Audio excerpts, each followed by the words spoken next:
What's good, YouTubers and YouTubettes? This is JBsports back again with another one. Sometimes boxing gets it right, and this is a prime example of boxing getting it right. We have Undisputed on the line at 135 pounds, ladies and gentlemen. So happy to announce that George Kambosos, unified lightweight champion, has struck a deal to take on WBC lightweight champion Devin Haney. The fight is going to go down June 5th in Melbourne, Australia. Oh, is it Sydney, Australia? It's definitely going to be in Australia. It'll be shown prime time on ESPN. He has struck a multi-fight deal, that being Devin Haney, a multi-fight deal with Top Rank Boxing and Lou DiBella Promotions. So if he defeats George Kambosos will have the right to implement and trigger an immediate rematch. He has a rematch clause, and if he triggers that rematch clause, the fight will take place again in Australia. So what we have here is a situation where Devin Haney really had no options. And him being a real one, a real dog, he took that option and bet on himself, and you got to give him a lot of credit for that. A lot of fighters would have said, nah, man, I'm not going to let this guy dictate to me what I should and shouldn't do. You know, I'm a champion in my own right. Why should I have to not only beat him once down there, but have to beat him twice? And then I have to lock myself into a multi-fight agreement with a different platform. I'm a free agent right now. Maybe I like being a free agent. Maybe I like moving freely, fight by fight. But Devin Haney knew either he'd take this fight with George Kambosos or move up to 140. And even at 140, you don't have a more appealing fight at 140 than you have fighting the unified lightweight champion, George Kambosos. That's an old saying, ain't no fun when the rabbit got the gun. And Eddie Hearn, he was trying to get the thing set up to be on the zone, but he had no leverage. He had no cards to play because, again, Devin Haney is a network free agent. You know, I'm sure he talked with the zone and they tried to get that fight put on over there. He wanted Matchroom Boxing to be the lead promoter, but that was never an option, actually. Never really was an option. You know, I know people were reporting, individuals were reporting that Lou DiBella was negotiating for the fight to take place on the zone. Nah, that never was the case. If it would have been on the zone, who you think would have been the lead promoter? You think it would have been Lou DiBella or would have been Matchroom Boxing?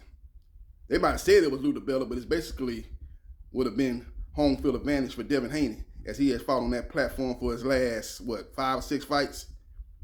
You know, he's been on that platform for a while now, at least a couple of years. So it doesn't even matter. Even if Lou DiBella would have struck his own deal outside of Matchroom Boxing, it still would have put his fighter at a disadvantage.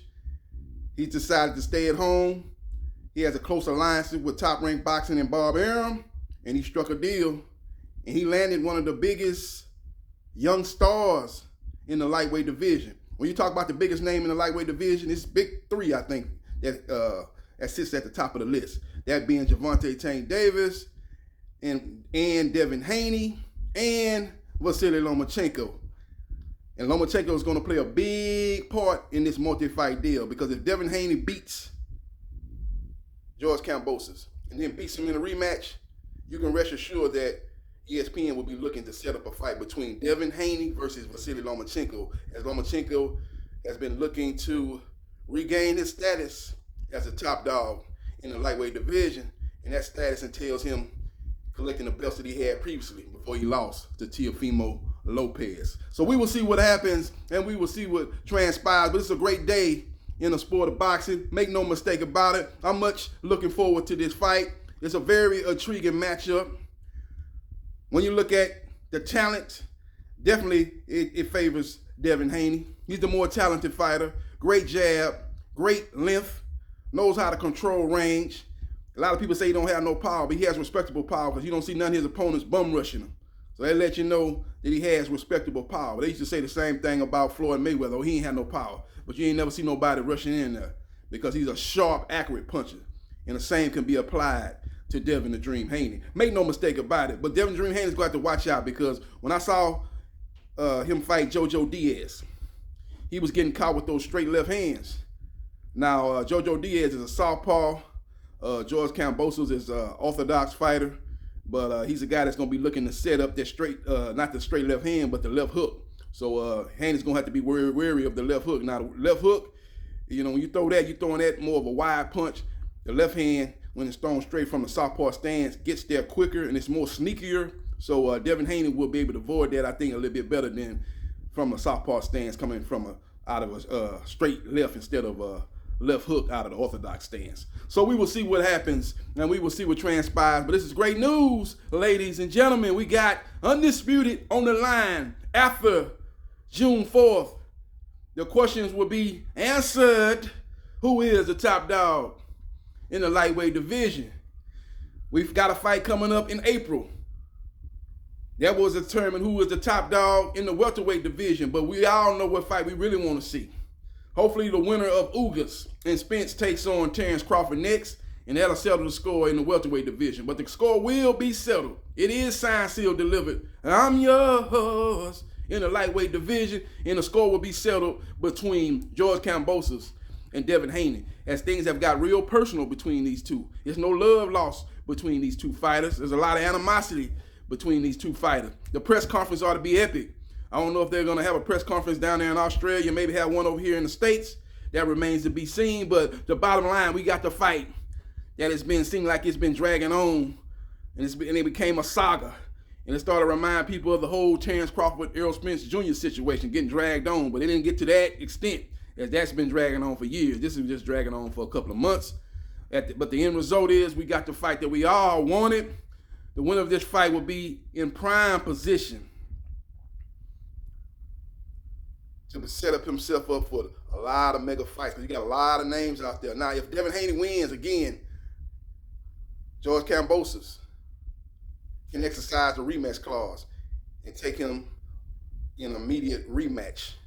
But Devin Haney might say, look here, I'm going to beat him down so bad, I'm going to school him so bad, it's going to be a whitewash, and him and his team might think otherwise about going into an immediate rematch. Maybe they say, look, man, we don't want to fight this guy again. Maybe do what Fury did after the Wilder fight the first time. Didn't take even though Wilder, it wasn't a rematch clause, but Wilder offered him a rematch because the disputed fight ended up in a draw. And Tyson Fury went into another direction, signed with ESPN, took a couple of other fights, and then fought Wilder after that. Maybe this situation, which is not the same but kind of similar, if Devin Haney beats him decisively, maybe Lou DiBella and Team Kambosos looks to take on a couple of interim fights, tune-up. I like to call any fight a tune-up fight, because when them guys step in that square circle, they're putting their life on the line. So I say interim fight. Maybe you decide to take an interim fight or two, and that'll leave Haney free and clear to take on a Vasily Lomachenko, or maybe even a Ryan Garcia or a Gervonta Tank Davis. So the sky's the limit for Devin Haney. He's taken that chance to invest in himself, to bet on himself, and he's going down under to George Kambosos' backyard to try to become undisputed at 135 pounds. Now, a lot of people are going to wonder about the judging in this fight, as Kambosos is going to be fighting in his home country. And they think that George Kambosos is going to have a decided advantage, that Devin Haney is going to go into that fight in round one down 2 rounds. And that very well might be the case, but Devin Haney's got to dominate round after round after round. If he can drop Kambosos, that'll be all to the good too. And he really needs to stop Kambosos, but he ain't shown to have that type of ball. I don't think if he couldn't stop Yorkis Kambosos, he's going to be able to stop.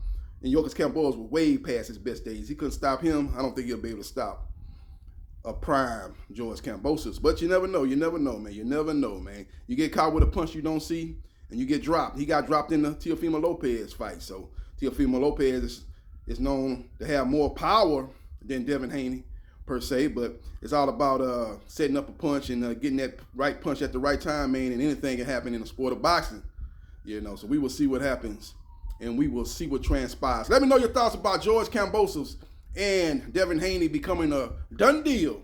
The fight is going down June 5th in Melbourne, Australia. Don't hold me to that. It might be Sydney, Australia, but it definitely will be down under. It'll be shown live here in the United States on ESPN in prime time. Looking forward to this fight. Can't wait to see how the undercard is going to look. And as we know, man, Top Rank Boxing, they've been known to put on some horrible undercards. So I ain't looking for it to be a great undercard, especially over there in Australia. They probably might have some local fighters over there from Australia on undercard. But we will see what happens, and we will see what transpires. Let me know your thoughts about this fight getting signed, sealed, delivered. I'm yours. Let me know your thoughts and who you like in this particular matchup. Do you like the unified champion Kambosos, or do you like the WBC champion in Haney? Let me know your thoughts. And follow me on Twitter, JBsports3303. Like, share, and subscribe to JB Sports. The man, the myth, the legend. And I holla.